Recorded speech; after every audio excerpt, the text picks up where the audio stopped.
FM. Jim FM.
Say bonsu from obi now unim say for good reason enti report be to say Auditor General's report am entire nkan because upe document ebema ansha we lose hope in the Ghana project Auditor General's report odi ya abomoden na afibia report na beba out ne pebi na kan if you want to lose hope in Ghana kan Auditor General's report ubesu some of the things you see in there. Now, for some time now, you pay attention to 2016 Auditor General's report. 2016 Auditor General's report. Okay, you would weep. And then, me personally focus on just abandoned project. In the project, abayan kasa tenase. I na see yisika ede kwa kwose dwumedie we mu. Project where ye project where your Kaikwe South. Ye project where your Bodi district. Ye project where your Bia East and Bia West. Na ye share project na say after be 1 year 2 years na ye China project ni esinwurem and enra ye ekosi say national dialogue series ewa Alisa Hotel. One of the things a bar up was funding sika ye de be free senior high school mo ye koko hu say in a year sika asoman ye lose to corruption dream ne katasheshe e 14 billion Ghana cedis 14 billion Ghana cedis. Sika you lose to corruption 14 billion. And it just here to me 2% of corruption kwa ye free why you benyeska e dia fund free senior high school for 1 year. Enti e ya de dru ho na ehia e ni bresem. Auditor General's report 2016 abandoned project. Se ukanya e wa ha se Part 1 of the 2016 guidelines for the utilization of the District Assembly's Common Fund under mandatory requirement in the year 2016, assemblies are not to make any provision towards the construction of any mandatory project. All MMDAs are therefore directed to commit resources towards the completion of all ongoing mandatory projects. Now, Ekawaha say, management of 5 district assemblies as provided below have abandoned 62 community-based projects at various stages of completion and in which a total amount of 5,581,606 Ghana cedis has been invested. Details no ewaha Akachi South 6 project, Ho West 1, Ketu North 38, Ketu South 16, Krachi East 1. When you know ye, just Volta region in Kwang. Volta region. Over 5 million Ghana cedis. Over 5 million Ghana cedis. Odi kosi kadada nemua bubruja. You are talking over 50 billion in project ayedi yasha asiye. Ya committee sika ba yenye ya kanwuremu a efu pusa. Na wohwe just one district Akache South. Now over 756,000 Ghana cedis. Just ye scam 7 billion ye de project mu a na aka esi nwuram de ye say ye si project ama ba benefit and benefit yen where Volta region okọ Miami Western region abandoned project. Whereas the intention of local administrations is to provide services to the communities under their jurisdiction, we noted at Seshibodi and Sekondi Takoradi Metropolitan Assembly in the Seshibodi in Kwano 6 projects over 500,000 Ghana cedis. 6 projects. And I will call Sekondi Takoradi Metropolitan Assembly in Kwa 138,000 one project. I abandoned. Ekawa say that the assemblies had abandoned 7 projects with a contract sum of 690,241 Ghana cedis and scheduled for completion in 2011 and 2013. As at 2016, now where a project and was 2011 and at 2013 year. The assemblies had so far spent a total amount of 479,502 on the project. And project details, and the ME say, where your project, even the district capital, a board, you know. Same point a hot city, and some work on Krasia, a what district, ho. Na health center was Anki Amwaya, Seshibodi, 103,000 Ghana cedis. That's 1 billion. Contract sum over 1 billion. Now I was saying year 2011 year kase yenye project na akanwurem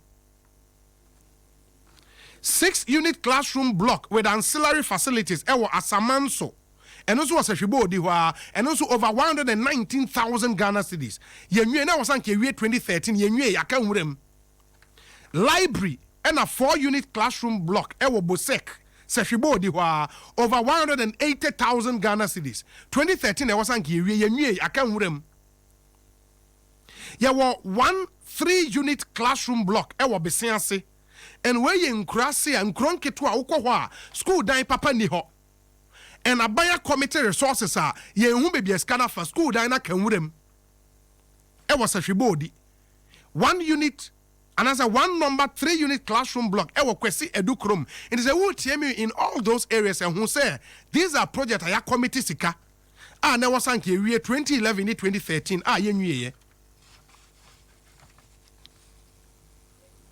Oba Sekondi Takoradi Metropolitan Assembly motorway chips company na was sanke si wo Adakope 500,000 Ghana cedis 5 billion old Ghana cedis. Yenye ICT center ewa Dambai yenye ni nyina akanwurem. And these are projects aya committee sika say ohwe total na over 2 million Ghana cedis contract sum. And say ohwe sika ya tria dada ediama won. Just 7 projects over 2 million Ghana cedis. Ni nyina akanwurem a yenwie in Ghana. And they be America says Ghana ye rebased GDP ye rebase ye economy the GDP this year ye drew $50 billion for a country of almost 30 million people. Oko Singapore population ye bear 5 million omu GDP aye $300 billion. And there is more we can do but ye disikani shisha nyoma mu asikani engrow ye system no. Because you may this kind of shame when you can echo a bini contract some way project and I was on year 2011 2013. Nina kwa project more sikana emma project na yenye ma amount for income emma yem produce into this kind of areas are any productive. And oka we nyina wie material Volta region material Western region so about Greater Accra here Greater Accra Okaikwe South.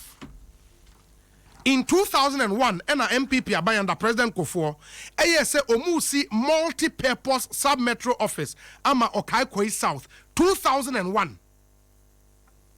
Na project no ye kasa Okaikwe South esinwurem NA intontom ena amanfo ekokonum wi. Intiado ne yedi project no aye. Illegal conduct nkwa na amanfo ye wo illegal occupant amanfo akwaji project na fa esinwuram sub metro office where you at the heart of Accra, national capital, yenye, since 2001. Ye ka say Sab Metro no rented dine. Omo rented dine as their offices. Now, yes, Soma Prince Owusu, ono wa Adom TV mo koko gina ho ehwe said de nioma esi echo. Ma me hwe Prince aba ho ma ne so a. Prince Owusu wotemenka. Metunka obi. Fantastic. Enti ugina he fa potisisi a. Meno ka se me gina eye Kaneshi udu Kaneshi market na chi wo pe a. Eye the Church of Pentecost asori dan na chi pe na AMA officer omoja tuwe a udi hu nkomo yi me gina.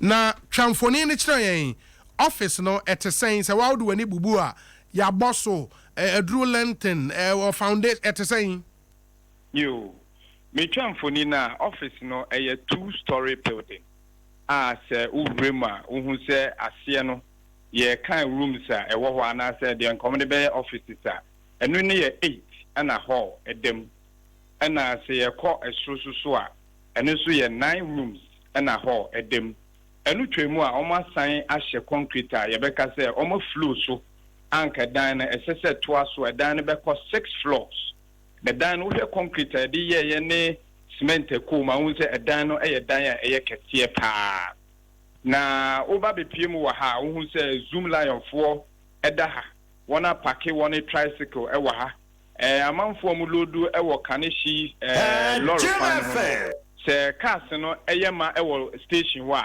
na wona be pake omo car e wo eye edan ye nimu ha nti se omo time so a na ya feel se wo time aso no akwa kolodu nti no more or less na nimu ha no omo san e de aye substation e de ama Kaneshi station wa cars pake nimu ha na wo be piem so e wo dan ni nchemu a wo se baller egu ho pa enu twemu a edan na nkasa inside no rema asia no first floor no insuo eta dan mu ama insuo to a enam se windows eni ne ho ntine insuo aba beta dan mu a we nya the first time yedi kan ba ha abedi hu komo aye de abetu TV so na de insuo ne da so temu besi ne ame no ka se ntuntum ena papa wa enchemu wo kra no unse nkrofo etonton emo ewo ho chese eba mpatemu ade a chese asem no asem a wo se ye ka ho asem pa and wo se edan ne ye 6 story I was a cost 6 story. Now, me no kase there a 2 floors,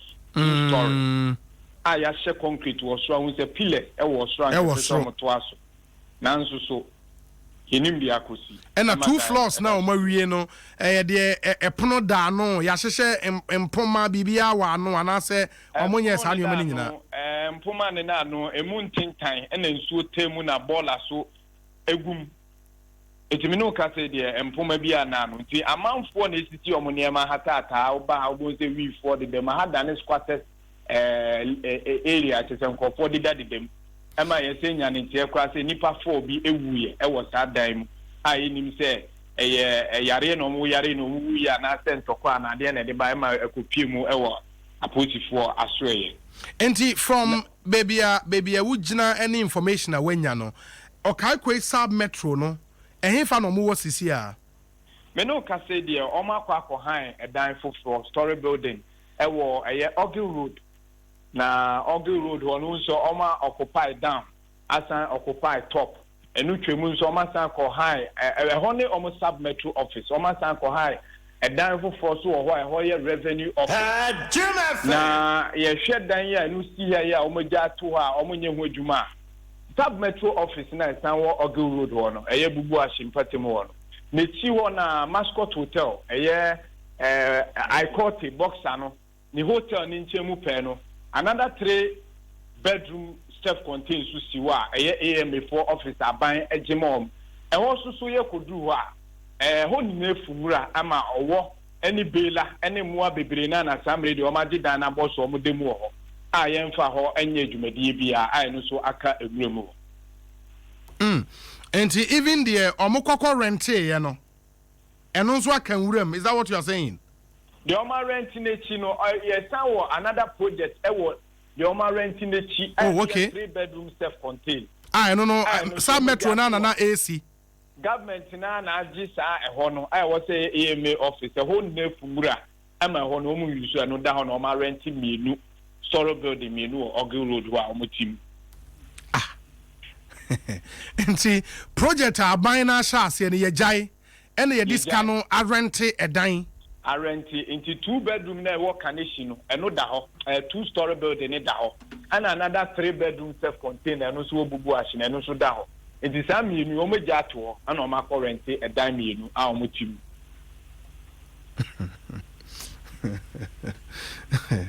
onu ya unim ma yen fancy why my fancy ohini o work condition ya e wo menchen wo ha bi edan wo o pese o ka bibi kakra ma nenkasa onu ni nko nana yema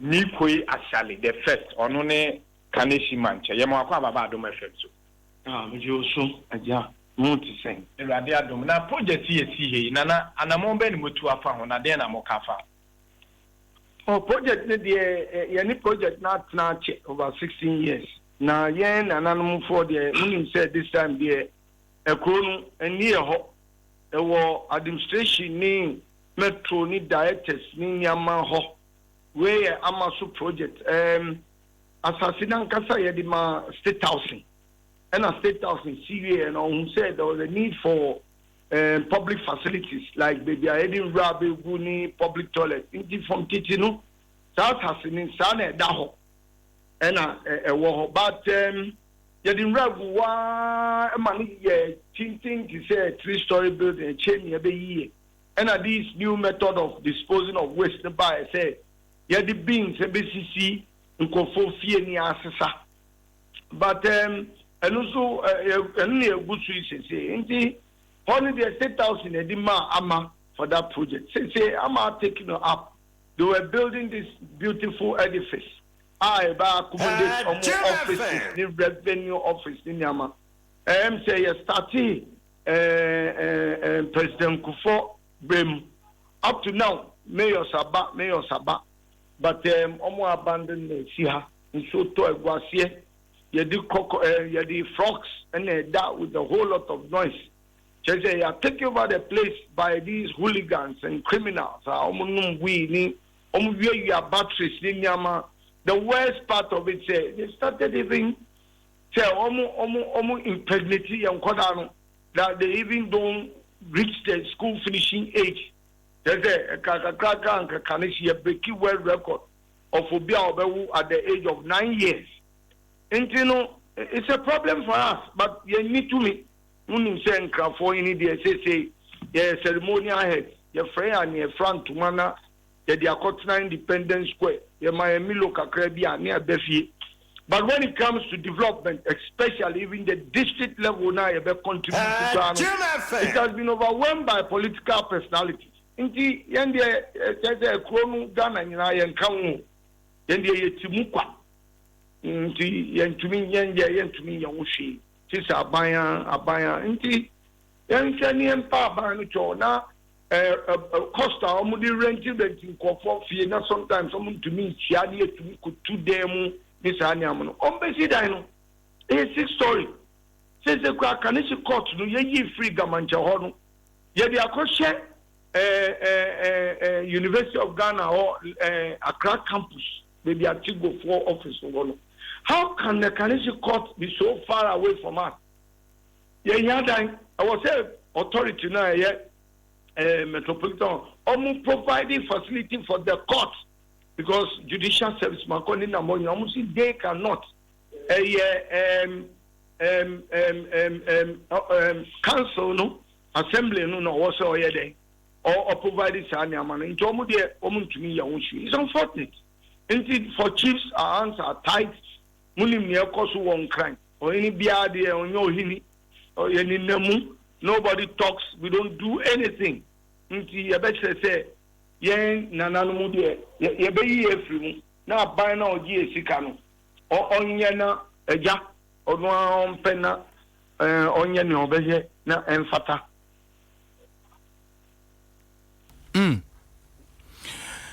Prince or Prince. Okay. It is Nana for one Obi. Yeah, Prince. Obi. Aha. Mate say apart from Nana no unit committee. Unit committee chairman so we maintain okay. wa ono so be kata. Papa, ya mo akwa baba Adom FM so. Njo so won ti say. Rabi Adom. So project yo mo ja to we dey na okafa. Project no eja to ya kan bibia se na mi hini nu kanu. Ya kan bibia efise se eba no se yen kan bibi wan as a unit committee member no me committees we raise issues about the building, but when you raise the issue, they don't say anything. Omu kashi ochira na say more. But uti mi. Yetie pa. Ni on say me for no more high down or Ogre Road. Dan mienu fie mienu. Every time omodi kana abetum. I mean, free say, buy CSA, who said, I say, yes, cheap compound or baby. And was asking us, or it is a CSA, no pona and yachting compound, I bear to my best and death certificate, any Yama be brave or her. Into a pabani chow, she says, squatters news on Omukuye, we for so, sir. We know police baby sauna who can say omu or now got you more. I did bet you know no more. As we say, I mean, police chiwi near Neonu we are. Or didn't court now processing none near a policeman or now man. So I did bet you know no more. A woman yes over can say Miss Rose a beer. Obi babo me idea and I do. It's a pa by any show on best in my. So be say that we my ejuma beba koila kuye any malaria say me got on yo ni mami ko oyale say the hospital tontro mosquito kuye na sa dan na wo say okay e dan na omunwie ni ntiama ntonton bebre aba ho asa yen ka sa be anti sensuo mi to a na etata ho apotro omu mayenda flux no omu mayenda baby ami fi woni sada no is about and do 40 years go and from the wu nim no afebe na project ne share ase 2001 mayor we na be start here ofedakun okay Solomon ofedakun Oba kra ye community nu yesi empresu se na edika nu former MP na nakumi abemu na odi ye kasa na eti aseso se project we be koso adachi ye manu be nya adwuma ya na ye mami nu beto ana ye nu beto ade wo it's almost 16 to 18 years ni dai shio say obi adi wo no kokan na near ha mi kra say ubetinu as a unit committee chairman no go ho anajo ana mada be say one no ko obi baba bebo mi dan dey asem no say asem abawo no obi awu ada ho e say mi consult assemblyman no say be ko police na afa no akomo tira be say 4 times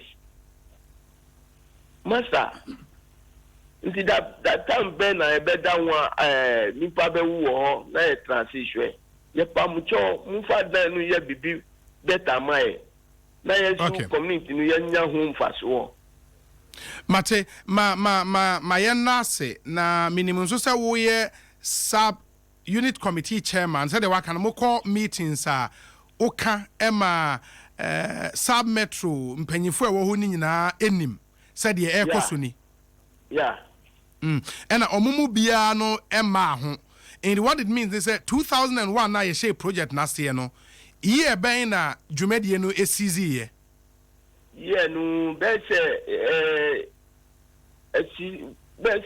every 3 years after 3 years na afa dwumadie na nkoso bio na ye hu time esizi enu hu say ye nu say ebi nu watchman wo ni ade anu ye be hu na obroni ni workers obi ani ho bio nti enum specific time adwuma no call off Mate, you better say anope. Why? Good. Enti Prince, you dancing so why? Inti Prince Owusu ena yete ne nka no sad development there. Inti when you know eba be see the ye ka ho ensem no say the sub metro ebe she project as year 2001 by 2004 na project no SCZ the ya wom ne say project na was a 6-story you see 2 floors area ye jai ena sub metro no rented inti imagine say renter ye tria from 2001 up till now. Ankasa scan entimi enwie dan yi ema ye hu se we ye aban ankasa dan in the 2 project in 1 sub metro ni nyina abandoned and look at the cost involved and the medical akano say person will lose hope in this country kan auditor general's report sometimes no me woman wo besu and we no say ofa kakrampa project kakra me bobo so ema amona almost 4 million Ghana cedis gone in district of Volta region and a western region. 4 million Ghana cedis project. Ye nwe ni nyina kan wuram na efu chips compound ewom amanfo eyare baby ombeko. District say bodi na nkasa te say na ni nkura ase. It's sad. Asema ye ka and de bia meka JF Kennedy Eka Bibi in the inaugural speech and said, if a fair country cannot take care of the many who are poor, it cannot guarantee the safety of the few who are rich. Maybe a phone line is not for calls. Be 5 minutes. Be 0302 216 561 0302 216 562. Now, in Tedia also, Owaka Efa in Semi Eho. My main interest in first caller. Good morning. Hello. 0302 216 561 and 0302 216 562. Good morning. Good morning. Me pacho hoini. Frame Ernest. O kasa free. Me kasa fi Madina. Me into. Me pacho Adamasifani ejuma pa moye. Ya mi nshira mo pa. Asoma mo kan abajuma ye jersey we. Oba Pantine Hospital. President for time see now the mad doctors in nurses. Well, we are Bodan so I say that I and propose the team. Obet me about the Shana, Modi Hujuma,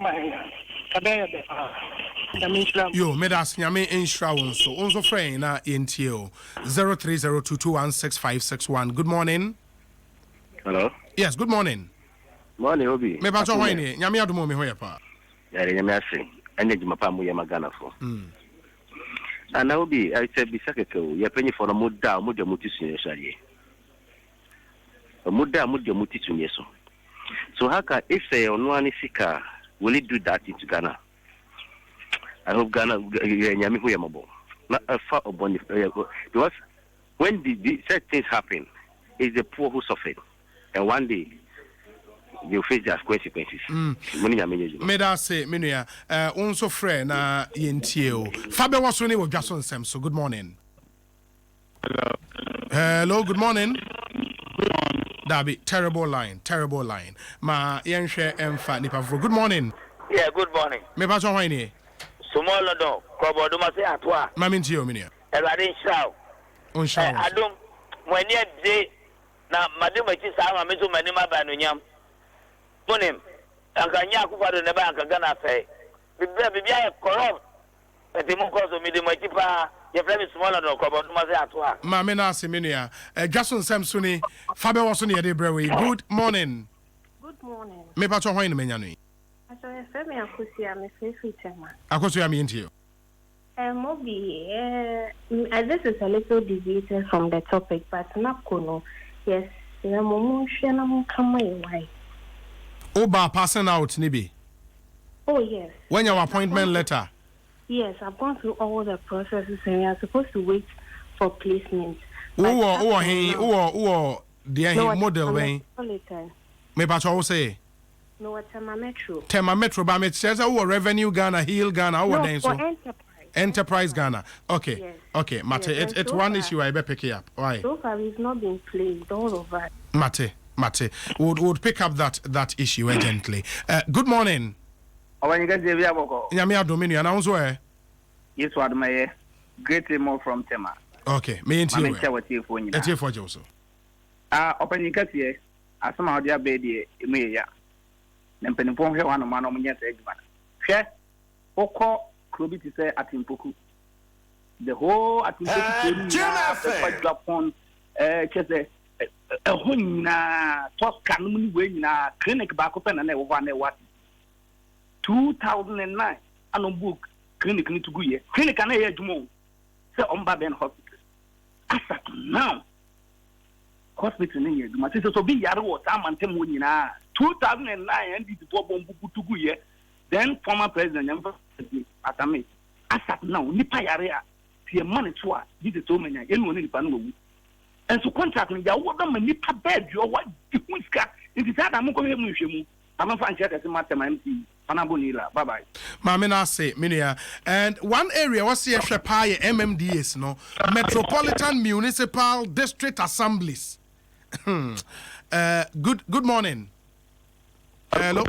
Dabi wahomanumu enye ma yemfa nipa foforo. Inti said na America no Metropolitan Municipal District Assemblies and the kind of spending a cost so ewo one project it me budget be 3 times at the assembly. Sikaneba every year nso yenwie project neda.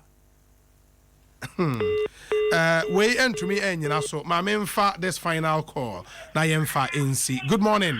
Good morning. Me patcho hwan ni? Name Comnas and Chief Tole. Kwabena ma mintie we. Name we dey catch up boss so ma double pay o. Na obo adwuma. Ya misraw. Ya best se no bia ka ye 2 hours we aya the year politics. Nipa ne bani aye we a opeso ye ne de ne ye ka se so masi na ye we ye best na nado na aka ni nyina ono na chese wo so ye dinyamidi sre no on to bibia so affordable houses ya e go be prepay any hospitals wo ni na ye sre no ye sre na nado ono wo so e wo mu se amanfo na ye wo mu so be ye ne ma ye so be boa Ghana but on to so na o man nim ko de anim obi me da se oni nyame nya adwuma me nyame so be da se yentumi fa calls no ebio se wentumi amfran ya obetumi de message about test line here 0556 748 029 0556 748 029 WhatsApp message and SMS normal text messages so wait me their brain na yakan ede amamo in the fabe also ne de ebre we e wo dwason sem so Roma insecticide spray and coil adomonline.com DBS roofing sheet Franco Trading Enterprise and a Vita Milk. Omane so na say me de fabe woso ebremo. Enti ye beda mase mo mutie na ya hwe atoa dwumedie ne so we wa ha wasa me hwema etiefo enso etumi ete advance savings and loans dwumeku a oba Ghana ha pa de a financial institution a ye nyina ya je wona tum Bank of Ghana am on license for the past 10 years. Na enye Ghana hankwa no moye adwuma amaya hodo bebre na so okwa obehu advance savings and loans ewo ho na yema loans to small medium and large scale enterprises and it's a quick loans pa de ho na wo so do ani ekre unhia susubia ebia wonto susu ewo ho ba wo kwa yebema loan interest rate ne so ewo form enti frey 0800355 355. We wait makoye branches ni be advanced savings and loans or see growing together. Enti ubetimi ediweni atreho. Sounds so and a habitat fair. Kumase diano baso den. Kumase diano baso habitat fair. We joy news and a Western World Properties Habitat Fair and a day bremo baso Kumase City Mall. December 14th December to 16th December 2018 8 a.m. to 8 p.m. Debia ewo Kumasi City Mall hono ba ye the finance houses e ba omo ebetima ma uska ma mortgage facilities ma odi atodan opese wa kokosi wodan construction firms be wo ho real estate developers be wo ho omo nso a etonium a edisiesie dem indoor furnishing ne nneɛma ɛkeka ho nyinaa no wokɔ a wobɛnya bi wɔ hɔ na wo nso watumi atɔ ɔmo a aboa yɛn mi yɛde Joy News Western World Properties Habitat Fair 2018 yi ɛbrɛ wo no ebi and Western World Properties live your true comfort elegant homes and general construction where you live your dream Zenith City the new airport city Castle Steel Structures Limited dream it we build it DBS Roofing roofing papa fie MNC Properties a choice of class Millennium Insurance your trustworthy insurer Joy News Habitat Fair 2018 affordable housing for all. Now, MTN Momo soa. MTN Momo. Brunya yi aye de amount brutal. In this festive season, say o send 200 Ghana cedis or more. Ede koma wu nua bi wo papa bi wo maame bi wadamfo bi ono so MTN Momo soa. Ye amount 60 minutes free airtime. 60 minutes. Fakasa kwa. Inti say was send 200 Ghana cedis e dey akoma obi ono so MTN mobile money so 200 Ghana cedis or more ye chow 60 minutes free airtime na nya we nko a say o sign so receive we international remittance obi e ma no sika free abrochire onua bi diska send we free abrochire e dey ba wo MTN momo ne so a eno so ye sign achewo 60 minutes free airtime instantly amuno mo ha no nya 60 minutes no for free. Go on and keep using your MTN Momo wallet to send and receive money worth 200 Ghana cedis or more and talk non-stop this Christmas season with MTN everywhere you go. Terms and conditions apply. In the bomarding nefa wo ho a shame. Now Grace Homeopathic Clinic and so say ope clinica eba stroke hwe omubo wo ho modern pa. Diabetes, infertility, hypertension, heart problems, fibroid, prostate cancer, arthritis, rheumatism, ulcer, and the keka ho nyina. Grace Homeopathic Clinic also would do any extra. Now, okohwa general consulting services are free. Lab service, lab test ni bibia are free. Wuntu general body scan free. Physiotherapy a free, dietary counseling a free. The utria and nura de bema medication in nura de ma na utria. Your Madina akachi abo last stop fraying. It was 0556 181 666 and a 0200 06 7500. Grace Homeopathic Clinic, a mission from God for humanity. Na Emma Nations Cup na air kwaso Ghana ni ye host said the munim dada no. The Total Women African Cup of Nations 2018. Now, because the Total na afa ehonka, headline sponsors in T. We want you to be part of the fun and excitement. In the way, the simple promotion be about instant win, where you AFCON instant win. Check Total and CAF branded phone grips and a t-shirt, dusters, towels, baseball caps, free ticket and so the ma. I'll be to the aquatic matches nibi wo Cape Coast Stadium and Accra Sports Stadium and so. And where was all done Hushim? Oko Total Service Station be an auto fuel 80 Ghana cedis and above. And I say auto 4 liters and now 5 liters total lubricant beer. We instantly once a utria with cash. And I say utria with Total card no instantly. Yeah, chawa dear kwa. Promo no last while stock last. Terms and conditions apply. Total partner of African football and the channel so now also follow 80 share promotion yi emu. Cologne Ghana Limited and so the Nuro Abba Mr. Kill Hunchun capsules XNY granules Araba Bazen pills Ken tablet ni nyina agbo adwuma yi papa Mr. Kill ne yemema dru Hunchun capsules ye Johnson mu yare dru prostate problems we dru no XNY granules so for low sperm count Araba Bazen ekutia menstrual disorders Kin tablets no ekutia hypertension. In the Cologne Ghana Limited, it was 0244 139 176. 2 minutes after 9. And I said, Erika Kano, you see the HIV/AIDS unkomo. Statistics are ye hunu eni enyai. A man for afias ye nyina ya relax. Ama AIDS no HIV how are spread no massa. Say ansan an hye nneoma mu kena eni nkomo a anhwa na ade di ede ayeye enti ye beda na ye ho abataw ye ba ye sha ase edi nkomo dwaso nsem so ni ewo adom 106.3 FM ye ba sisia